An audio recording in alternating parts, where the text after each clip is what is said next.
একটা গরিব অঞ্চলে এসেছি আমরা। ওনারা অনেকদিন ধরে নাকি আমাকে খুঁজছে, পাচ্ছে না, তাই একজন আজকে পায়ে আমাকে বলছে, আমি তাই এখানে আসছি। এই দেখেন ওনাদের পরিবেশ, মানে এইরকম পরিবেশ এখনের যুগে নাই, এখনের যুগে এরকম পরিবেশ নাই।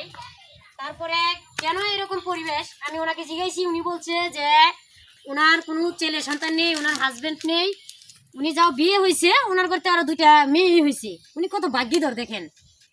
আল্লাহ বলে নাকি যে মেয়ে হলেই নাকি লাখপতি, অথচ উনি খুবই গরিব। দেখেন কি পরিবেশে থাকে, একটা বিছানা পর্যন্ত নাই। এই দেখেন পুরা মাটিতে কি জানি এটা বলে, এটাতে থাকে। আর এই দেখেন কিচ্ছু নাই। আপনারা ওনার জন্য বেশি বেশি করে লাইক শেয়ার করবেন, কমেন্ট করবেন, যাতে উনি কিছু করে দিতে পারি আমরা ওনার জন্য। ওনাকে আমরা চাই আরও উপরে উঠাইয়ে দিব।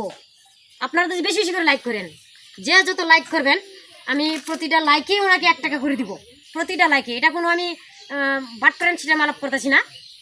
আর আবার এমন করেন না যে আমার বাড়ি পিঠা সব বিক্রি করে দিয়ে দিতে হয়।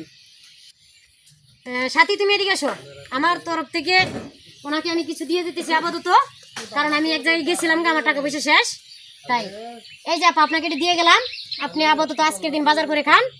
কালকের লাইকে যা হবে সারাদিন আপনাকে এই টাইমে আবার আসবো, এসে আপনাকে লাইকে টাকাগুলো দিয়ে যাবো। আসসালামু আলাইকুম, সবাই ভালো থাকবেন।